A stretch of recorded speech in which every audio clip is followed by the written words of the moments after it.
What's up with the what's up? You already know what it is. I told y'all it was coming, and it's finally here. We in the shop. Y'all see me? You know what I mean? Look in the background. See the props. Welcome to the Angry Tad Show. Another show. We get ready to get into it. But before we do that, we like to say this show is being brought to you today by the shop located at Broad and Dolphin. For all your clean cuts, come down here to Broad and Dolphin, located right at the corner, right beneath the subway. Get you a sharp cut, and maybe one day you can sit down and talk some sports shit with us. But without further ado, I want to get right into it, man. Big boxing event this week.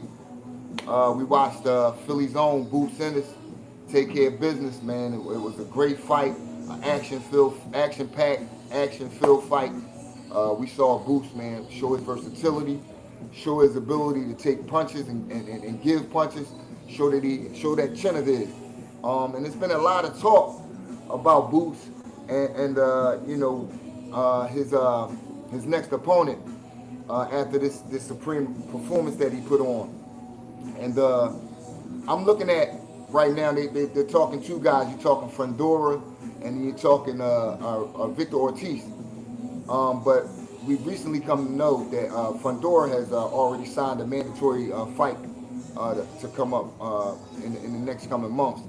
So that fight's not going to happen probably till next year, probably 2027. But I can see before we get to Fundora, I can see we can get Victor Ortiz and Boots. And I'm gonna be honest with you, man. The way Boots is fighting right now, I don't see anybody. I don't see anybody doing anything with him, man. The kid can switch. He can switch hands. He got power in both hands.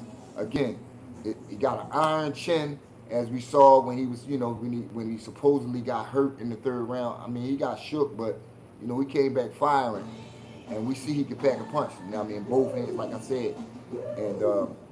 If he gets in that ring, man, he gets to start punching and getting that movement and showing a little bit of those defensive skills. It's lights out for you. It's lights out for you. I mean, I like Ortiz. I think he can push Boots to that limit. But see, that's the thing. Bozzy Ennis has been saying, he's waiting for Boots to get really tested. Now we saw this fight where Boots get tested. It brought the best out of him. So if that type of fight is going to bring the best out of him, I could just imagine, him fighting another caliber fighter with more experience like an Ortiz.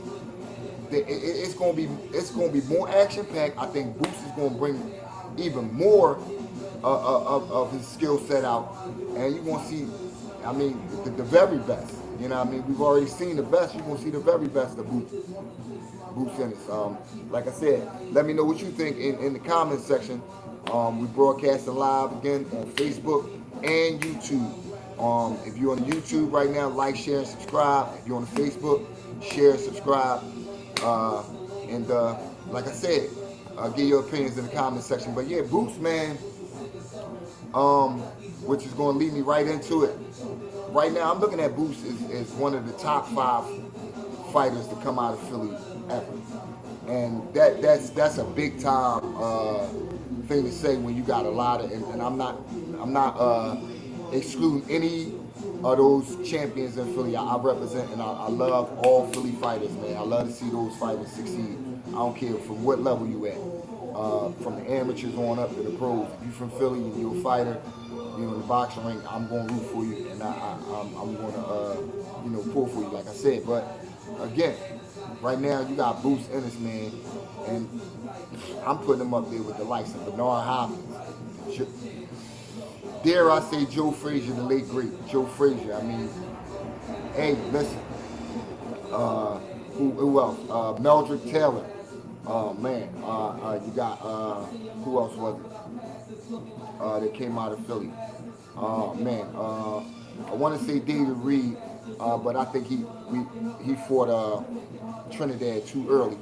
He should have waited for that fight. But before then, David Reed was a pretty good fighter.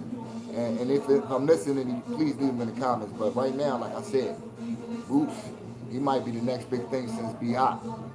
I mean, this guy right now is looking unbeatable. He's looking like like I said, he's just sharp all the way around the board. If you looked at the fight, you saw it, man. You saw it. You saw it in many forms and facets. That dude was a dog that he was in there with. You know what I mean? And that's just not to take credit from him.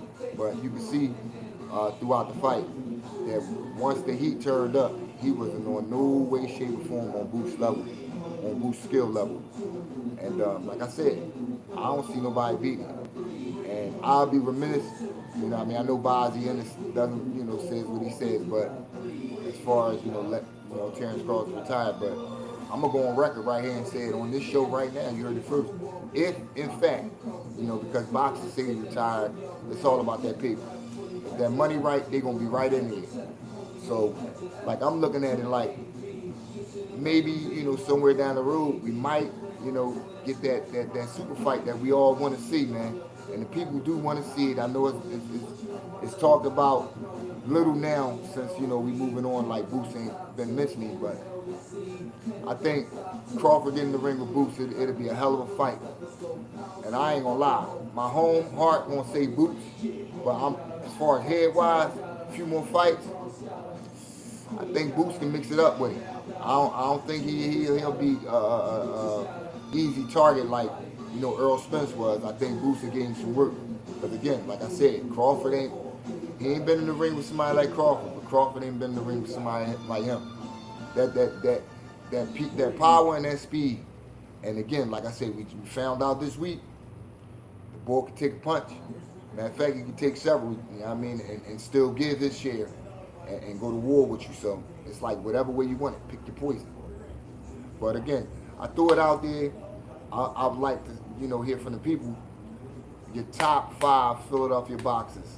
You can go past or present. Top 5 Philadelphia boxers. I think I gave you my top 5. And speaking of boxing and Boots, Philadelphia's own Joe Frazier finally got his just due. And yeah, although I'm a Rocky fan, yeah, probably the only black Rocky fan in America. No, just kidding. But I still say that, Joe Frazier was the first Rocky in Philly. You know what I'm saying? He beat the greatest boxer to ever put on a pair of boxing gloves in the first fight in Madison Square Garden. And that was a great feat at the time. And he deserves his just due, man. The man was a great heavyweight champion, represented the city. He got people still here, still got Joe Frazier's gym down here, which the city, that's the second thing that needs to happen. Y'all need to renovate that thing and make it a museum, make it something that people can come see, just like y'all do that daggone Rocky statue. Make that happen, Mayor Parker, before they vote your ass out of there. But again, like I said, Joe Frazier finally got his just due. You saw the dog and pony show with the media. Now everybody, the media now, they're so in tune with it, whereas though they wasn't even talking about it as they should and trying to, get that thing done. But again, shout outs to the city for finally getting it done now. People can come here and they can still see the Rocky statue up top, whatever, but you can see the real boxer that captivated the city, again, when he beat the late great Muhammad Ali, and brought the title back to Philly. But again, like I said, congratulations to the Frazier family, Jackie Frazier Live, and the whole entire Frazier clan, man. Well deserved. Finally having, I'm gonna get down there and check it out, take pictures in front of it, and throw that in my sports memorabilia box, as they say. And with that being said, man, I gotta get into this free agency. Y'all see me with the hat on? We got it on. Sixers basketball, baby. Sixers basketball. Yes, I have not given up. I'm still on board. Although I almost gave up after the New York butt whooping. Almost, said, what, the hell with it. But I think the dudes we got in here got a plan. So far, they put the plan together. They gave the boy Jalen Terry an extension. Well, they picked up his option, and they picked up the option on Dominic Barlow. Two bench pieces. I mean, Barlow wasn't half bad last year. I think he still got room to grow. And Terry was an in-season pickup. I mean, he played a couple minutes in the playoffs. He's most famously known for the guy that shot the three-point N1 whether it's being down 36 in the fourth quarter of an elimination game against New York. And then they panned the camera to Kyle Lowry, and he pointed at him like, this dumbass is shooting and pointing at him. We down 35. So that's what he's famously known for. But we'll see what he does. But going into free agency, man, and again, like I said, drop your comments in the comment section. What I'm looking for, man, and I know it might or might not happen, but like I said, miracles might happen if the kid, what's his name, Ja Morant, can get traded from out of the Grizzlies to Portland. Somebody will take MD, and you know Ja Morant got the history of off-court antics and on-court bad boy behavior, that type bullshit, which is a whole nother story and a whole nother show. But again, if he can get traded to Portland, then for basically, you know, Jeremy Grant and a bag of balls, then Embiid, we could probably trade Embiid if we can get somebody to take that salary on. But if that doesn't happen, I'm looking forward to free agency. The best built team that we had surrounding Embiid was when we had a big man who could come off the bench, which is obvious. A big man could come off the bench and be that 5 and that spot starter. And when we had a shooting power forward. If you look at those past teams, we had a guy like a Nicholas Batum, who played the small forward position, who could shoot the three-pointer, who could pass the ball and defend. And then previously to him, you had the guy that Dario Saric, who was traded in the Jimmy Butler deal, who could shoot the three, again, play solid defense, and maybe on occasion, depending on the defensive matchup, create his own shot. Those were the best built defensive teams. I mean, the best built teams around Embiid. What we have now, I'm not bringing back Kelly Oubre. I like Oubre, but unfortunately, man, we saw what his ceiling is in the playoffs. Scrappy, love the hustle, love the heart, but can't shoot. He's a player that teams tend to leave open when you double other players, which means you're playing 4 and 5 on offense, and basically makes him useless. So you know, yeah, you're gonna give me good defensive quality minutes, but you're useless on offense. And I don't, you know, that's nothing. He basically relegated to a bench player, but he wants starter like money, and I believe starter like minutes. So you can pretty much drop him, and if you develop, which Nick Nurse comes down to you this year, try to develop guys. You'll develop a Justin Edwards, and maybe he can fill that role spot, and you can pick up a guy like a John Collins, who we're rumored to pick up, and he can fill that void with Justin Edwards and him rotate. I like that. You know, we're looking at guys like John Collins, Dean Wade, and you know, those 6'7", 6'8", 6'9", power forward / small forward guys who could play 1 through 4 and shoot the ball. We need shooting. I know Maxey can shoot the ball. VJ was all right this year. He probably is going to improve. We got the young boy coming in, the rookie. But still, we need shooting. And dare I say it, I mean, it might sound fucked up. It's not racist, but we need to cover them white snipers. We need to find our Kyle Korver, a dude that's all your job is to come off the bench, shoot. That's it. Stand at the three-point line, run to the three-point line, shoot. Shoot the ball. Other than that, and try to play defense and move your feet. That's it. But again, like I said, big wing players, big wings that can shoot. If we get those type of players, I'm not predicting championship, but I'm predicting compete. We can compete. Now, off sixes, it's a lot of big moves being made by some teams. A lot of big moves. But one big move I'm particularly interested in that hasn't been made yet is the Boston Celtics. Yeah, Celtics fans, y'all might be in trouble. See, the thing is, what people don't understand about basketball and any team sport, it's a chemistry-laden sport where you have 5 people on it. I mean, baseball is also a team sport, but we already explained that in previous shows, and I'll break it down again a little bit. after I finish talking about this topic I'm on. But a lot of this comes down to chemistry. And what Boston is doing is single-handedly because they're panicking and had one bad playoff series where, of course, we performed a miracle. And basically gonna get rid of one of your superstars. See, what they don't understand is their motto and the way they went about things work. But they also fail to realize that you have to have a big man who can also do the same thing that your other players do. And they had that and they let him go, which was Al Horford, that thief. The thief. But for some reason, when he's in Boston, he's had championship pedigree, he plays, and again, he can shoot the three, and Embiid would have never gone off in that series if that was Al Horford. But the end result is, the rumors are out there they want to trade Brown. Now, I'm hearing reports, because I watch the shit on ESPN and, all the various channels. Like I said, I just don't come on here and ramble on. I get my little information here and there, and I put my little twist and spin on it, in my opinion. But again, the rumors are flying rampant that Brown is being traded. They've been shopping him on the low, but saying good things about him, and you know how they do it. Say good things about you in the public eye, but then backstab you in the back door.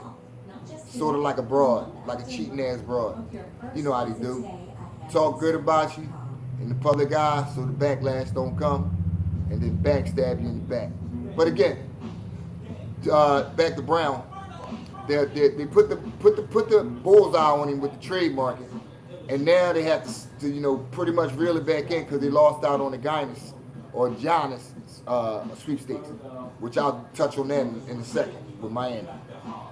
Now, how do you go to a player that you basically pimped him out or threw his name to the wolves after he's dedicated those years? We understand it's a business, but yeah, when does loyalty come into play? When does the guy who's in the community, the Boston community, dare I say, in one of the most racist cities in America, he's out in the community as a black face, in the community, bridging that gap. Where does those things come into play? Where does this man uprooting his family and his whole situation? And I get it. He's getting paid millions, which I hate that term because these motherfuckers work their ass off to get to where they at, and they deserve what they get. So, unless you in the gym 100 hours shooting, you wouldn't understand that. We're going to the reality and the realism of the human aspect of things when it comes to these athletes. Now, that from a fan perspective is different because you usually have fans telling you, fuck them, they're getting paid, fuck them. No, I'm telling you from a human aspect because I dig a little deeper in it. Now, with Brown, hearing all these rumors and hearing his name being bannered about, and I believe it's a backlash because of what he did on his podcast or when he started talking and coming out a little bit too much about how the league and how things are working since gambling's come into play. But again, we got a lot of things to touch on. But again, I'll go back to this Brown and try to finish this up. He hears this. Now he's going back in the office. There's no way they can bring him in the training camp without him. One, yeah, he's going to be a professional, but the human mind, if someone is basically telling you they don't want you, you're not going to go out there and give full effort. He's not going to dive for the same balls he's diving for. He's not going to go out there and take that charge that he would normally take, knowing that he may get a ruptured chest plate. Or he's not going to go out there and, like I said, do the dirty work and the things that needs to be done. He's not going to risk himself for a franchise who's just told him that you're no longer an asset to us. And again, could it be? Like I said, I'm going to go ahead and speculate. Maybe him and him and Light Bright can't get right, Tatum, aren't getting along. Maybe they aren't getting along. Maybe it's finally reared its ugly head. Where unfortunately, this also plays a part on teams too, which can cause a breakup. The jealousy aspect. I want my numbers. You want your numbers. I want my shine. You want your shine. I want my notoriety. You want your notoriety. Think back. Think back to that finals victory where Jason Tatum got the finals MVP, but Brown, if you look at the tape, possibly deserved that MVP trophy. I think that's where it could have started. And again, I'm speculating. I'm not speculating about Brown probably being pissed off about being shopped around and pimped like he's just some wet paper bag thrown to the trash. And like I said, with that type of attitude coming in the camp, him being a star player, that could be a filter down effect and have a direct effect not only on like I said, the chemistry of the team, but other players around him. Because let's keep it real here. On anything, and I learned this from the military by being in the army. When you have a collective group of people, everybody not gonna get along. Now, yeah, I've always been one of those guys. I've always been peacemaker and tried to get along with everybody, but I know that's not realistic. And in those situations, I try to remove myself from those individuals if we're not going to get along, to keep conflict down. But, again, like I said, I say that to say this. When you have a collective group, everybody not going to get along, we all going to disagree. Now, the only thing that can affect the performance, and we saw this right here in Philadelphia, if it's personal, and it's only personal when it becomes an inner thing, when jealousy becomes involved. When you want that other guy's top spot, or when you want to be the main man. And I think Brown has been simmering, and it's been simmering long overdue with him being the main man, him being the catalyst or something. And I'm gonna tell you right now, if Boston trades Brown, y'all can say what y'all want. They might as well get ready to go in the tanks. They might as well get ready. We thought we was in bad shape with Embiid and Paul Podcast P. George.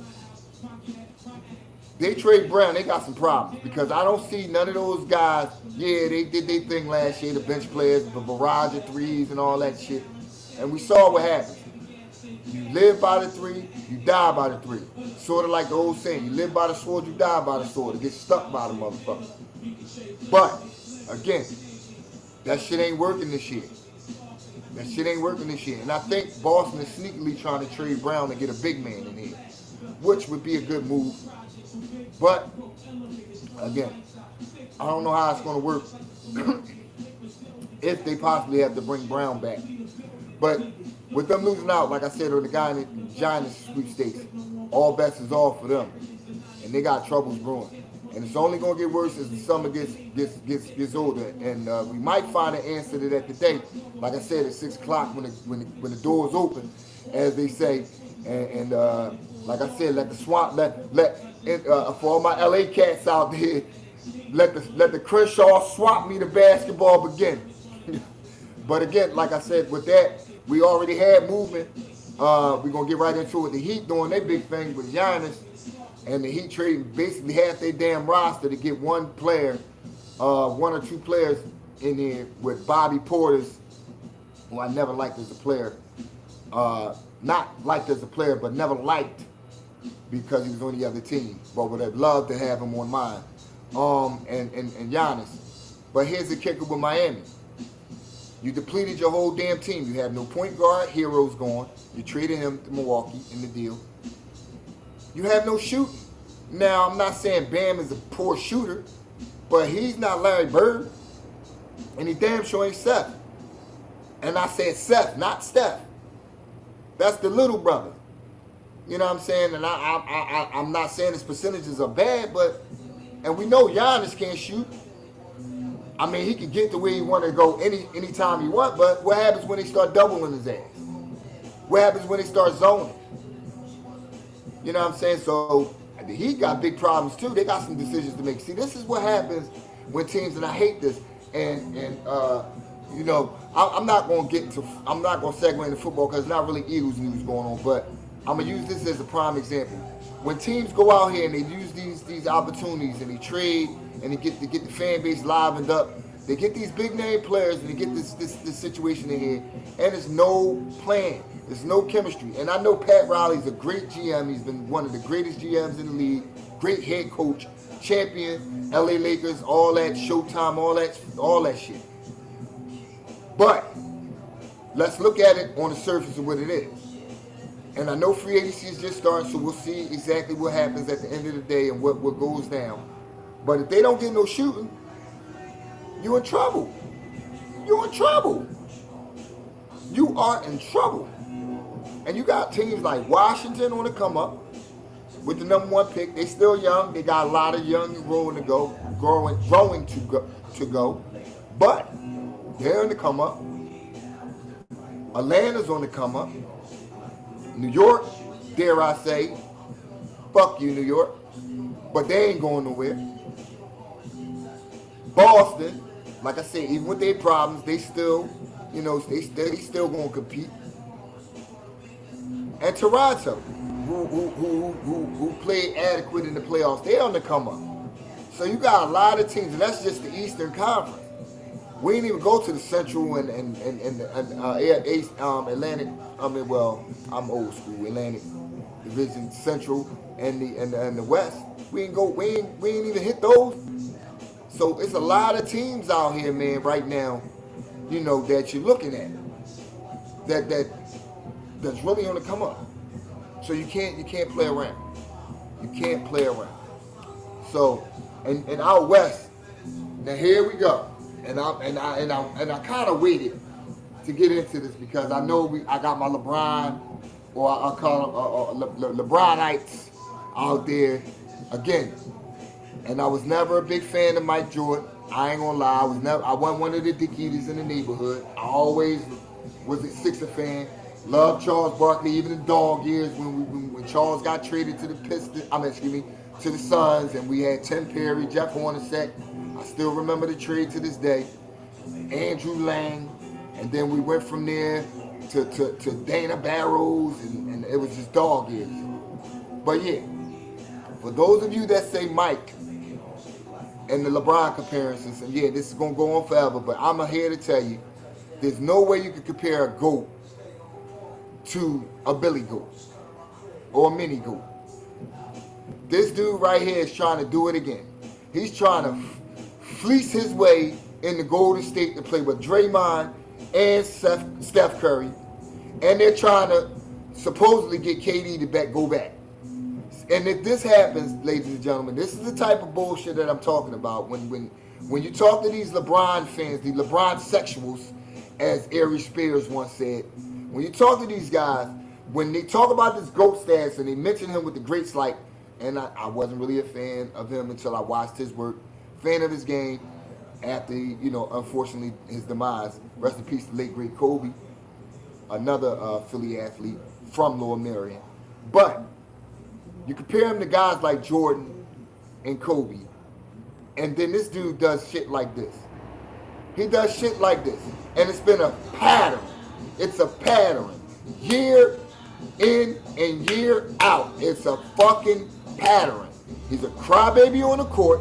He single-handedly brought in the flop, the official flop king. And I know we got a flopper here in Joel, the Slafrican indeed. I know we have a flopper here, but LeBron is the flop king. And here he is, flopping, flagging, and fleeing like a bird his way to try to steal another championship. And it's sad and it's sickening. And if the league lets it go down like they ended up when they did it a few years ago, vetoed that trade that they was trying to get over with LA a few years ago, it's a travesty. It's insane. He's like a cheap $2 whore. That's what he is. That's what he is. That's what he is. I don't get my way, I'm bouncing. And they're going to let him ragdoll him on out. And here's the kicker. Once LA trades him, unfortunately his son's going to feel the brunt of it. Because they're going to cut him. They're going to cut him. But yeah, it's insane. Y'all got to let me know what y'all think about that. I can't rock with that. I can't. It's really sad. It's really sad that you have a league now where we still can't get away from this. Every superstar wants to be buddies. Every superstar wants to team up. I want the old era. I want the old era. I want the back in the Pistons days, the late '90s basketball where we had the Sheed Wallaces and the Detroit Bad Boys. Even though I wasn't a fan, again, they destroyed my Iverson Sixers. That series was a tough one. I was overseas watching that joint. And even though I love Rasheed Wallace, man, you know, he's Philly through and through. And it's crazy because during that series, they played a clip of him after they beat us in, I believe it was game 4, was it game 5? The Flyers just so happened to be playing the Tampa Bay Lightning in the Eastern Conference Finals in hockey tournament, in hockey. And I'm like, damn. Here's Rasheed Wallace looking at the game and talking about the game with the Sixers and rooting for the Flyers at the same time. So shout out to Rasheed Wallace. But yeah, that type of era of basketball where guys actually gave a fuck, where they didn't get on the court and flop, but if they saw some bullshit with the refs, it was sort of like, yeah, they got in their ass. You know what I mean? The Richard Hamiltons, the Ben Wallaces, the Allen Iversons. You know what I'm saying? Those guys like that, where they played the game, and it was, I didn't need no other guy. With the team that the GM assembled with, that's the team we're gonna rock with. We're gonna go all out, and we're gonna try to get shit done. And yeah, you want to improve, but not like this. This shit is out of control, man. Here it is. We just come off with the Sixers talking about filling out the rest of the roster with what they call it baseline players or whatever. The new term they come up with. Where I'm just going simple shit. Fill the roster out with a bunch of guys that can come off the bench and get shit done, and play their role, perfect their role. Like we used to say in the military, know your role, perfect your role. You know what I'm saying? Now, like I said, we got to get out of this era. And I think this will go a long way to the commissioner setting the stance and putting his damn feet down and letting the people know, man, listen, we're not going for this shit, bro. You don't run this league. You don't you don't make decisions where you're gonna go. You know what I'm saying? You're a free agent, and then whatever team wants you, they go out and get you, or you don't sign, or you don't play, or you stay with the fucking Lakers. It's just that simple. It's too easy. It's too easy. It's way too easy. You know what I'm saying? Like this dude, I don't understand it. He get hit more than a motherfucking baseball. And speaking of baseball, let's segue right into this Philly shit. For those of y'all that are my baseball fans out there, Philly's on red hot. Philly's been red hot. For one, since Don Mattingly took over, which I predicted that long ago. Probably a week into the season, I was having conversations with a couple of my other partners that I talk sports with, and we was discussing it, and it's like Don Mattingly sitting right there on the bench, and you're having all these problems, and with the bench, with the baseball team, where you got guys not playing hard, not playing up to their potential, and you got a guy who's won World Series rings, who's gotten it done on the field and as a manager, right there. You might as well turn the rings over. And since they did it, you see what's happening. Besides last night's hiccup, they've been on fire, and it's in perfect time because right now, with the Braves doing what they've been doing, either we're gonna catch them or we're gonna end up in a wild card, which I prefer the wild card, me personally. Like I told you on previous shows, the wild card gives the team an opportunity to keep playing baseball, keep being hot, and like me and my pop always like to say, all we got to do is win series. Just win series. 2 out of 3 ain't bad. 2 out of 3 ain't never bad. I'll take the sweep, but 2 out of 3 ain't never bad. And yeah, you got guys like Schwarber still on the tear, hitting the cover off the ball, hitting his home runs. He's on a record pace to hit home runs this year. Alec Bone. And before I go on to him, I gotta say this, ladies and gentlemen. And yeah, we gonna talk some life shit because I'll be having a lot of thoughts on my mind, and we're gonna get it. But it's sports based, just basically mixing sports and life. The things that regular athletes go through. That that hey, they have the same Even though they're athletes and they're getting the top dollar, they still humans. They still experience some of the shit. It's just that some of those pressures that we don't expect them to experience. I mean, we don't expect them to react or have the same reaction to pressures. But back to Alec Bone in regards to that, this is the most insane shit that I've ever heard in my life. How low and how horrific can it be to have your own parents? Now, it's already hard trusting motherfuckers in this world. In the society that we live in, it's very hard. We all know it. We all know it. And for this man to not be able to trust the people that helped bring him in this world, to let the people that laid down and brought him into this world, is the worst betrayal and pain you can never experience. Now, we've all experienced some pain. Lord knows we all have. Besides death, that shit is the worst. Now, I led you right to it. And you can read the story. It's been in the paper a couple times. It's been on the internet. This ain't no YouTube shit that I looked up on somebody's channel and heard. These are things coming from people on the Phillies broadcast when they speak about it. And they talked about it on various, like I said, podcasts. The man's mother and father robbed him. Basically, robbed him of his money, of his baseball money, contract money.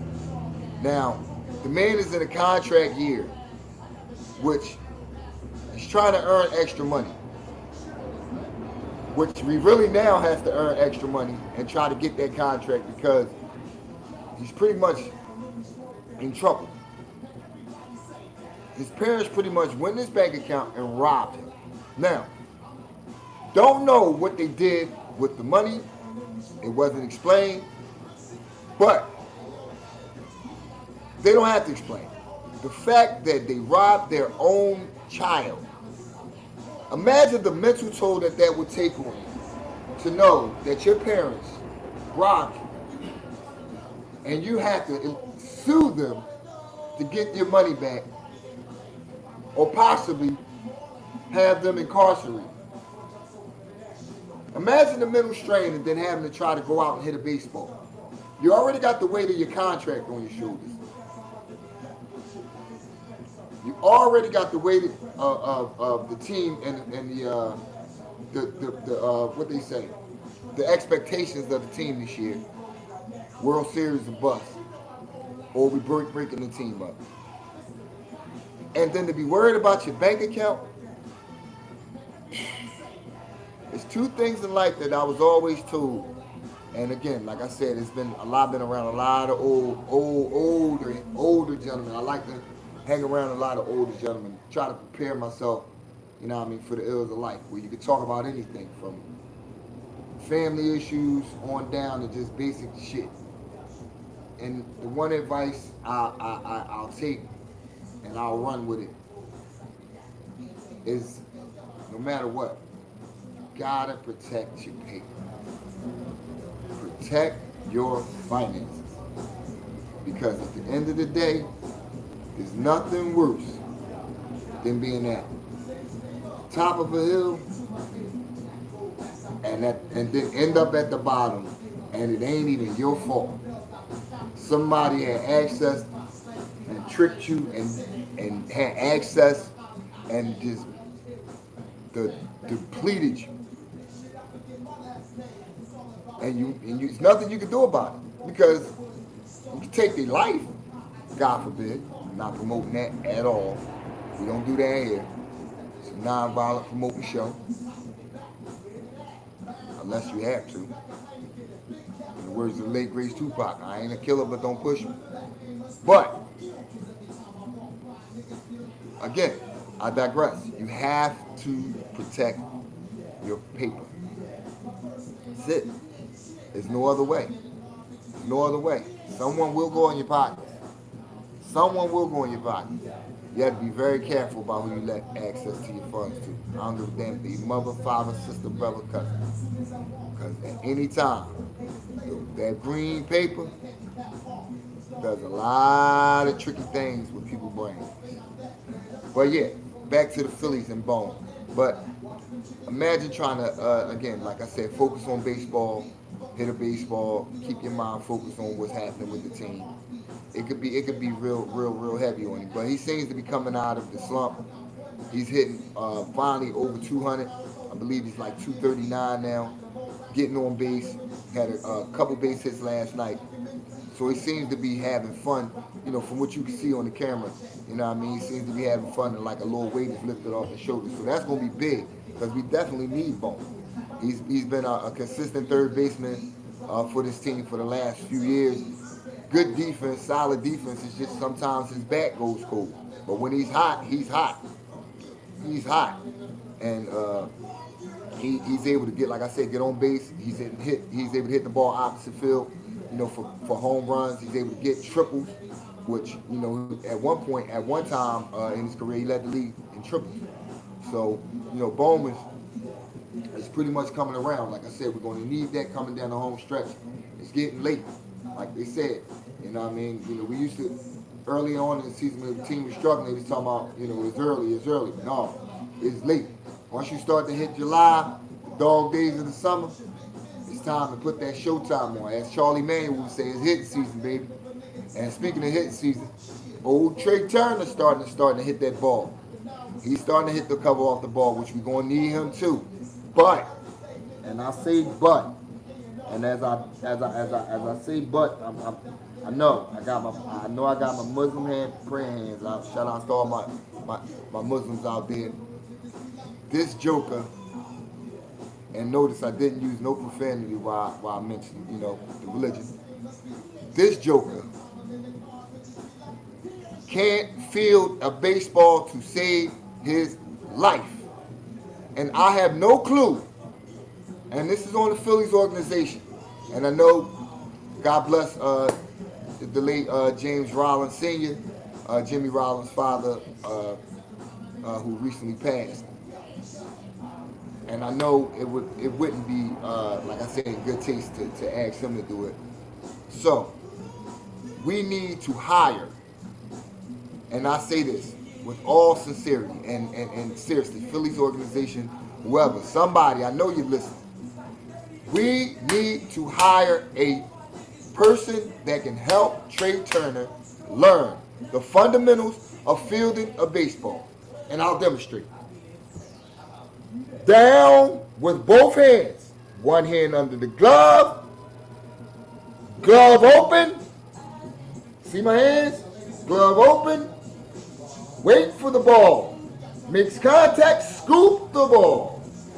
If you're right-handed or left-handed, whatever hand you are, place your hand in the ball, in the glove, retrieve the ball, pull it out, throw the ball to the correct base for the out. What we have in Trey Turner is a player who cannot cleanly field a routine ground ball. It is on display night after night after night after night after night after night after night after night after night. Yeah, I sound like Brother Umar. After night. And it's insane how the manager or someone in John Middleton, someone in the higher-ups, does not see this and doesn't get him help. Now, we understand can't take it. Well, you can because you have Sosa, but they don't want to take his bat out of the lineup because it's a money thing. Cool. Get him some help. Because it's going to cost us games or it's going to cost us a baseball series in the playoffs with him making a key error in a key spot, and someone's going to be mad. And if I'm a pitcher and I got a guy like that behind me fielding, I'm sorry. And this is probably why, I wasn't, I played baseball, one of my best sports. In fact, I was better at baseball than any other sport. And I know my siblings, my male siblings, they're going to talk shit. But I still was good at basketball. I could get out there and get down with the best of them. You know what I mean? I was more like I call myself a Dennis Rodman guy. You know what I mean? I get you 10 points, 10 rebounds, a couple steals, agitate the star player, you know, by playing tough D, up, planning full court, you know, shit like that. You know what I mean? Yeah, I get into my own rant. I ain't gonna get into my own rant about my own basketball career. Yeah, I toot my own horn about it every now and again. I wish I had some people that'd back me up, but it's all good. My old players, they ain't around. You know, they still living. God bless them, and God willing. But you know, one day I have more, and we shoot the shit, and they'll let you know. I wasn't the best of the best, but I wasn't no cornball.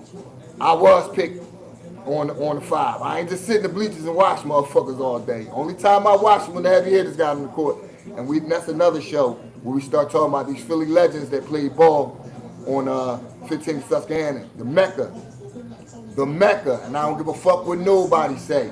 It's not Rucker Park, it's not no DC shit, and no disrespect to those ballers out there in Rucker or DC, no disrespect, you know what I'm saying, but don't get it fucked up. The Mecca and of basketball, and I'm not trying to start a civil, you know, debate, whatever, because Philadelphia has a lot of playgrounds with some good basketballs played, but and especially in North Philly, you had three. Crosstown, you know, they had a lot of good runs over there. You had 15th Susque, and then you had 22nd and Diamond, which was the Moreland Center, which is now renamed the Hank Gaddis. And like I said, we're gonna get in those Philly legends in another show. Again, stay tuned. We talking that shit. But again, like I said, again, the Phillies. I did get on my little spin. I'm sorry. I jumped back and out. Follow me. I'm a Gemini. What can I say? I'm all over the place. But I'll get you right to the destination. But again, the Phillies with Trey Turner, man, we're going to need him, man. We're going to need him, and we're going to need to get him help. Now, at second base with Bryson Stott, or shortstop, shall I say. Bryson Stott, another one. I love his game. Since he changed his batting stance, he's also been hitting the cover off the ball. He's been doing his job. He's a great defensive shortstop. So I don't have any problem with him there. He's hitting in the right spot. He's at the bottom of the lineup, and perfect. He gets to reset the table, as we say. You know, when you get to the bottom of the lineup, that's their job. Reset the table. You got the boppers at the top, reset the table for them. The middle of the lineup, bring all the big boppers in. That's how that shit's supposed to work. Don't matter whether it's a single, double, triple homer. Long as they cross that plate, we're in business. And then I get to the first baseman, Bryce Harper, doing this thing. As long as he continues to play like I think Dave, I keep saying Dave Montgomery. God bless the late Dave Montgomery.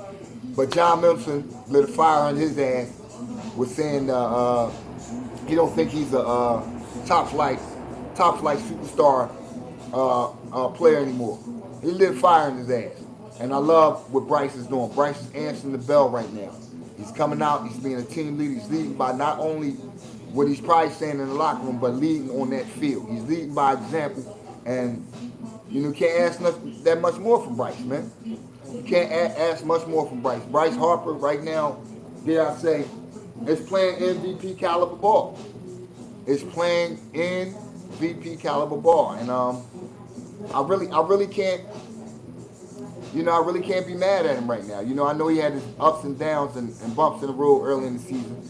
To the point where, there was talks about looking at a trade for the trade deadline, which is coming up soon. And if I'm looking at the Phillies right now, we have to shore up the bullpen. We have to shore up the bullpen. I keep saying it.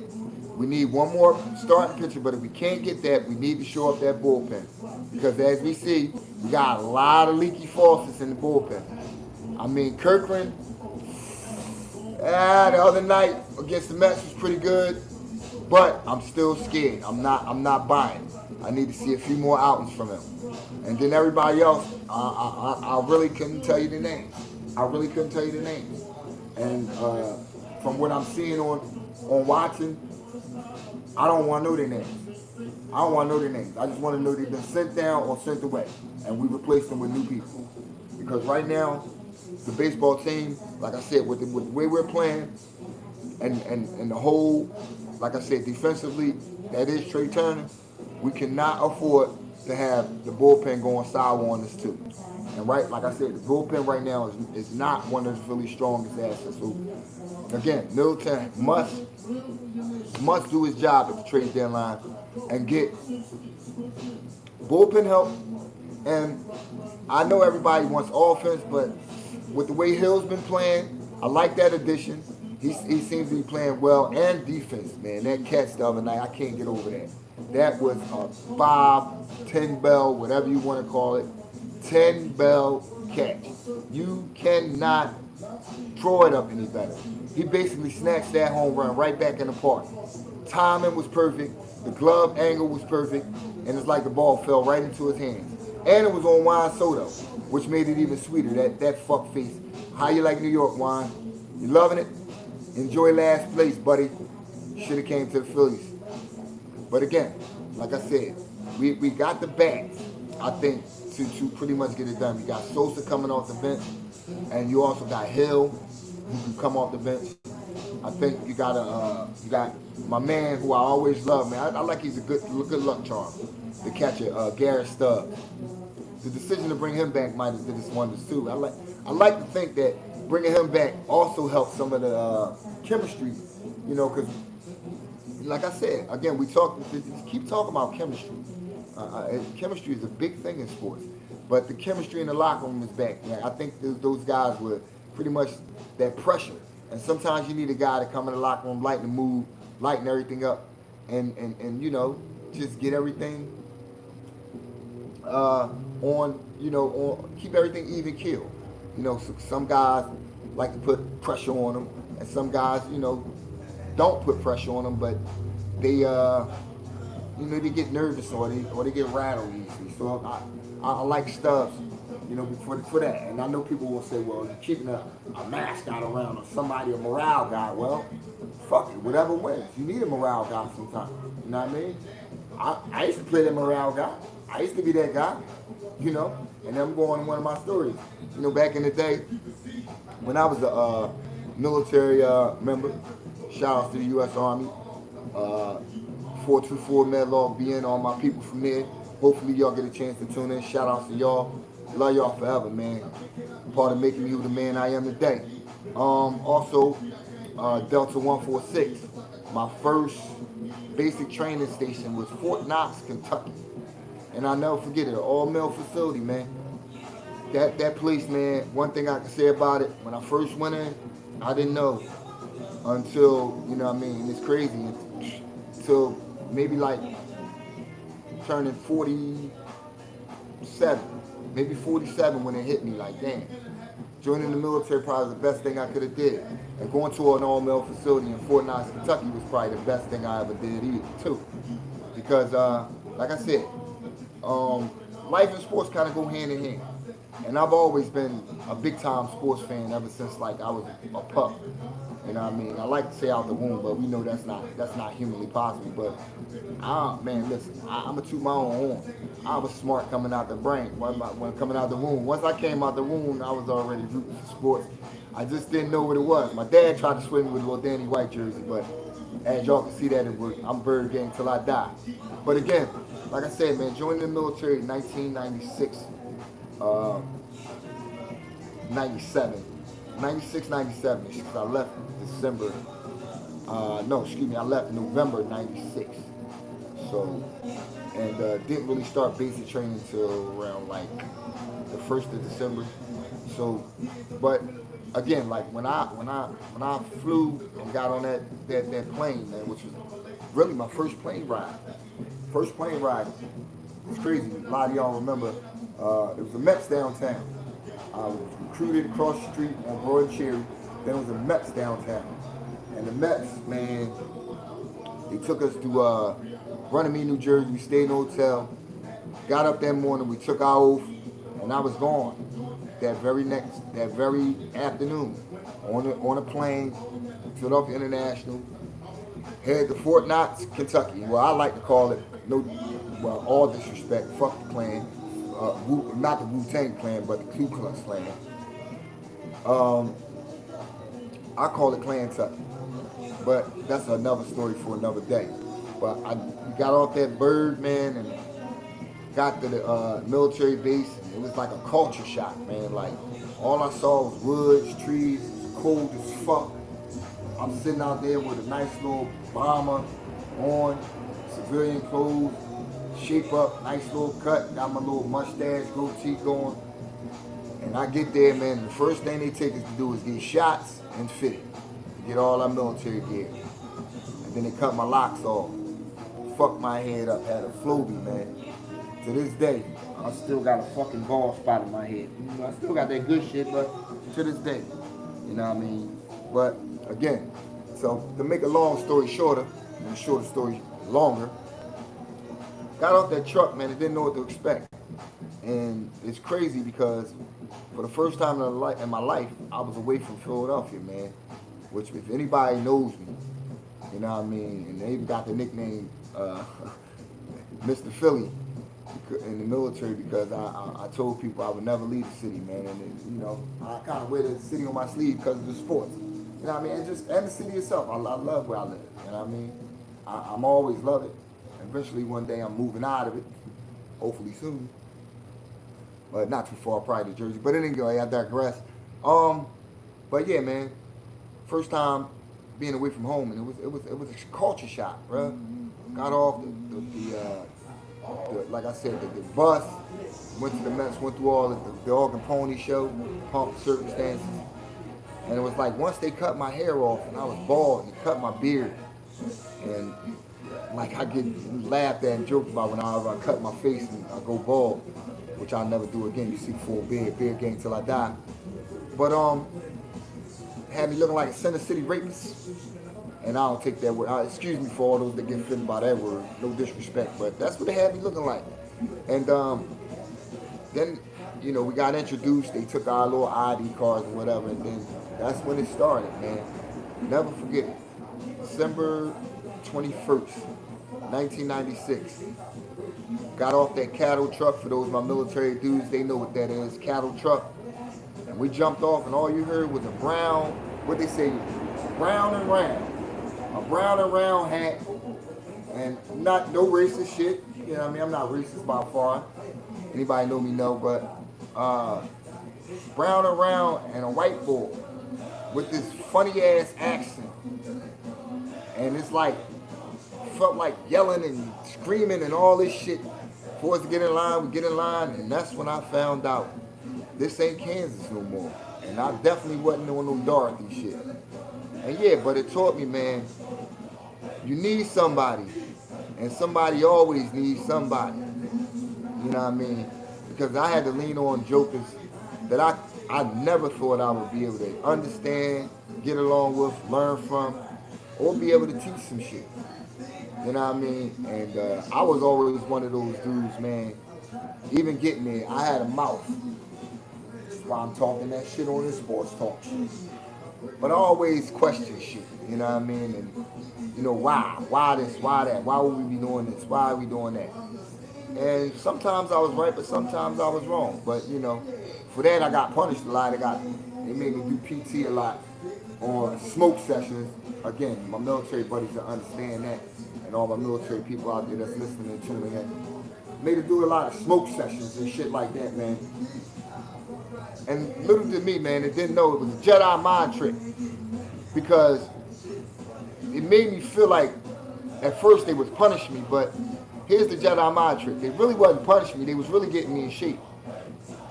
And, you know, getting me in shape and breaking my body down and breaking my mind and my spirit down and building me back up.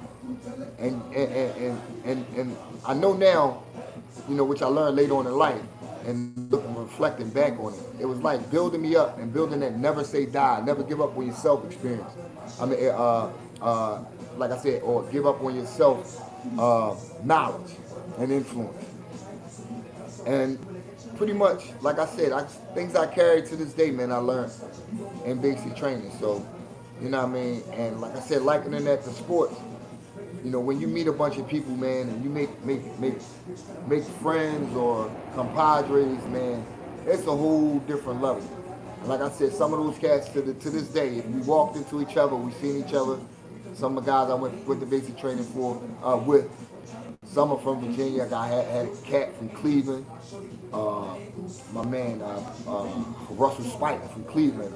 My man, what was his name? Sheesh. Oh God, how can I forget it? My man Larry Siegler from Richmond, Virginia. You know what I mean? My partners. Oh man, my partner from what is it? New Haven, Connecticut. Oh man, so many guys I met throughout my journey in the basic training and the AIT portion of it, man. You know what I mean? And it really taught me something. The guys like I see to this day, and I still call them my brothers. You know what I mean? And then I'm gonna go ahead and get on into the, like I said, that taught me. And then I started viewing sports a lot different too. Like, you know, when you go to war, when you go to bat with your brothers, you know what I mean? It's a bond created there that you'll never forget. That'll never go away, no matter if you see each other 20 years later. And I share that same bond, you know, with my fellows, deep bond with a lot of my partners from when we went to war, you know, in the Gulf for Iraqi freedom. And I got some stories I'll tell them on here, but that'll be for another show, because that's very long, and they had you cracking the fuck up. And believe me, you know what I mean? They real interesting. I had a very interesting experience overseas.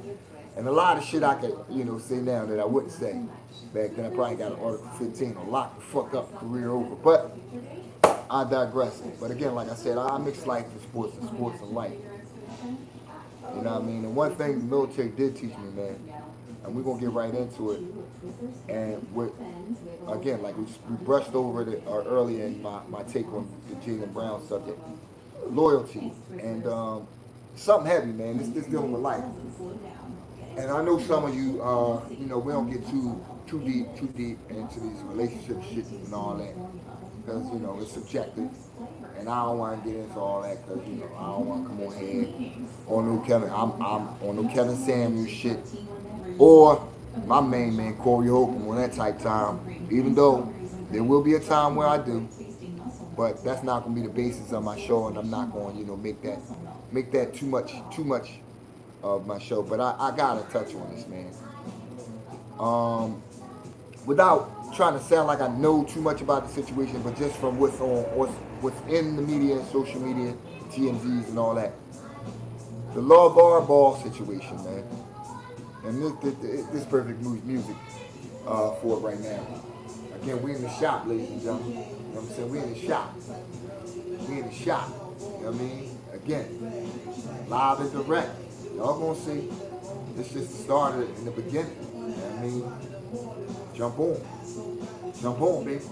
But the LeVar Ball situation kind of like, it kind of touched on me, because I had this debate with a couple of females, you know what I mean, that I know.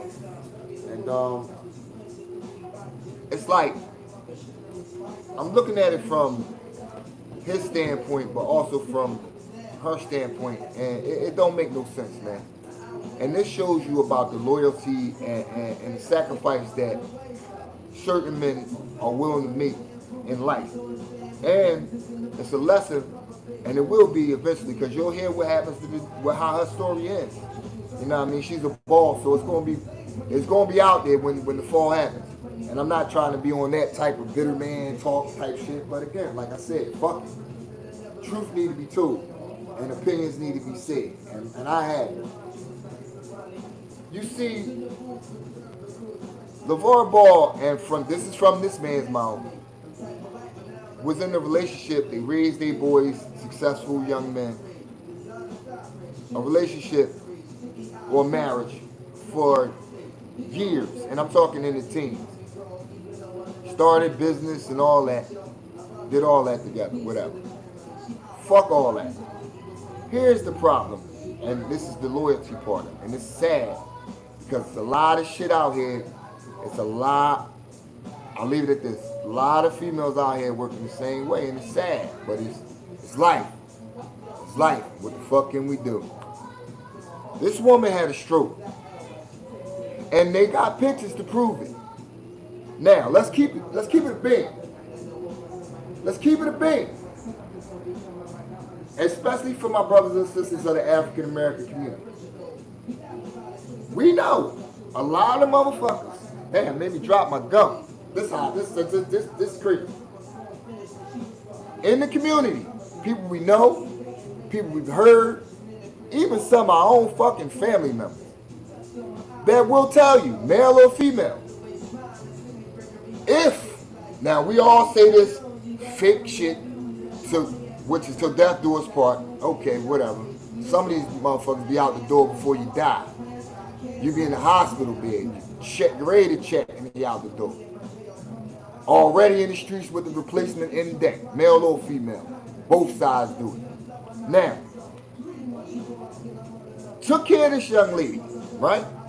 Now, I want that to be a key in what I'm about to say here. We know some people, because I jump right back to that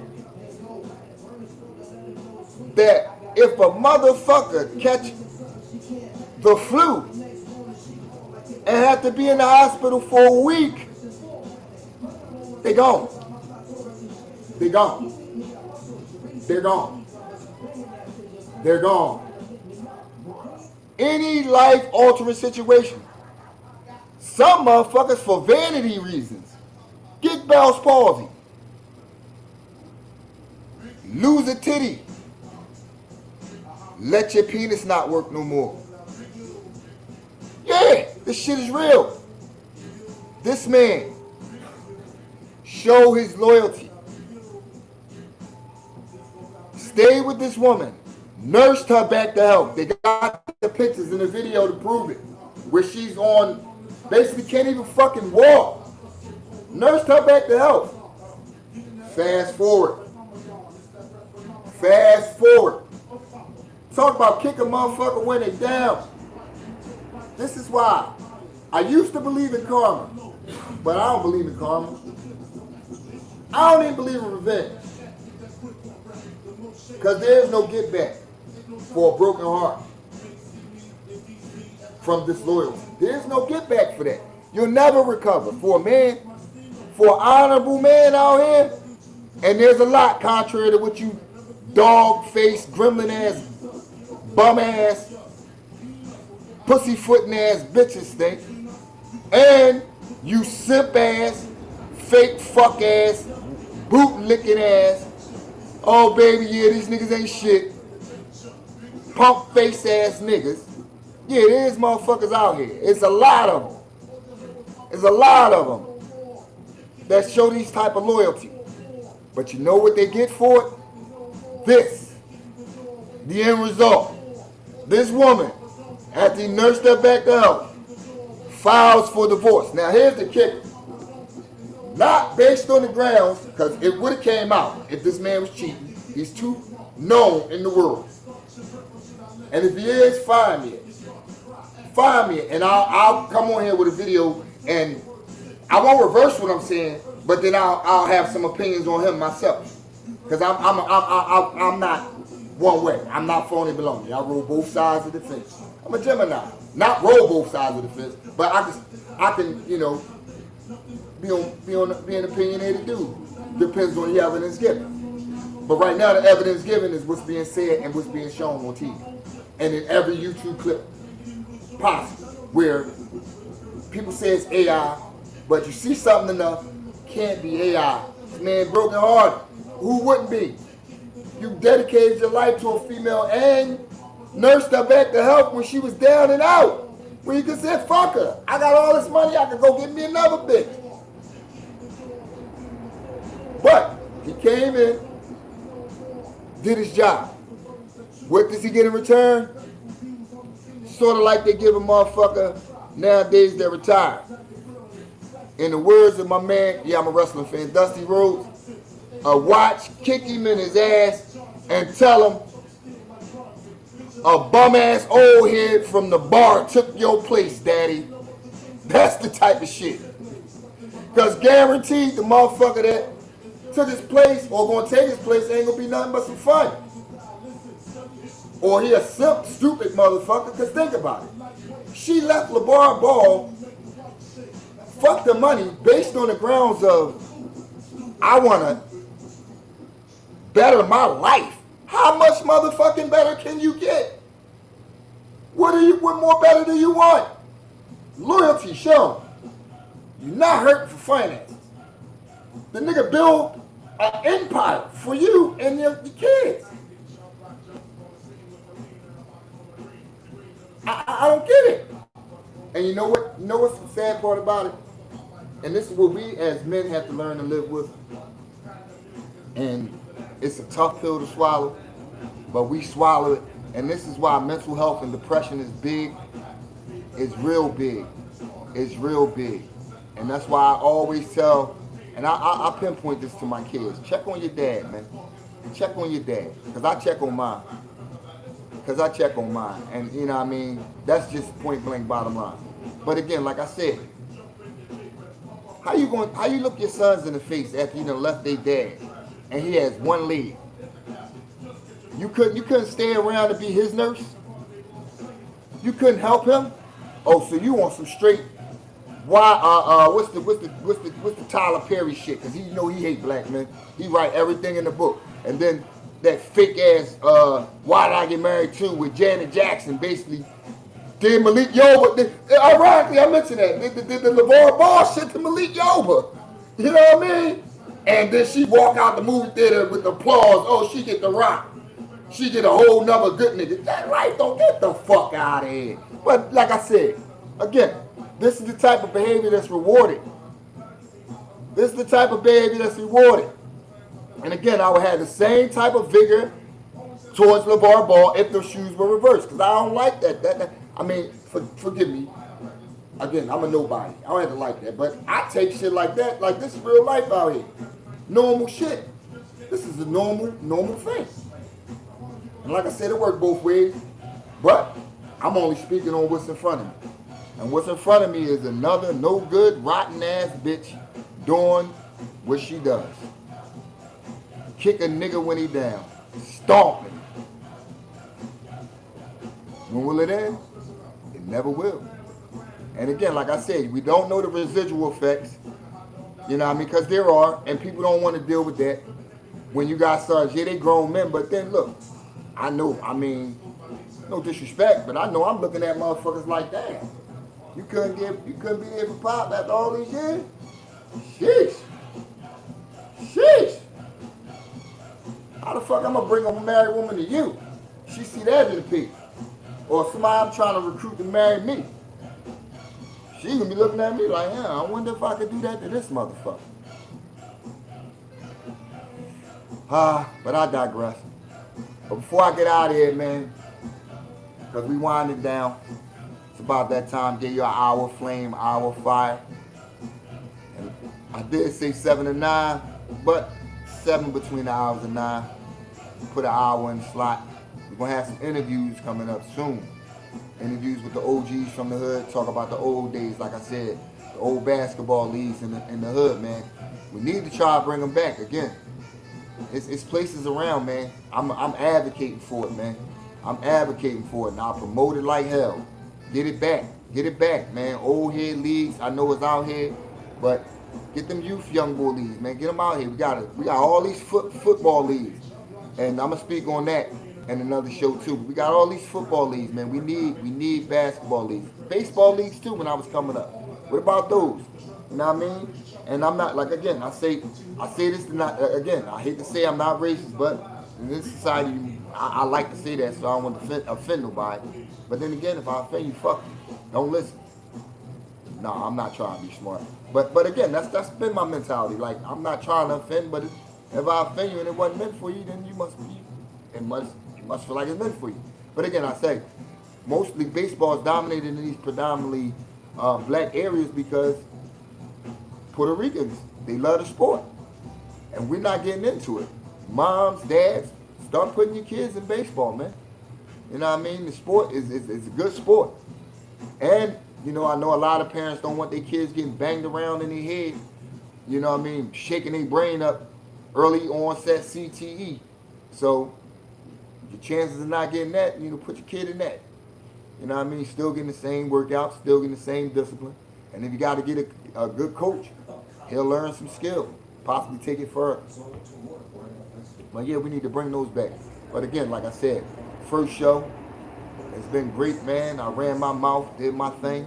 talk some shit. Again, we live from the barbershop. Again, Thursday, 7 to 9, between the hours of 7 and 9. Come on, check in before you start your early day off.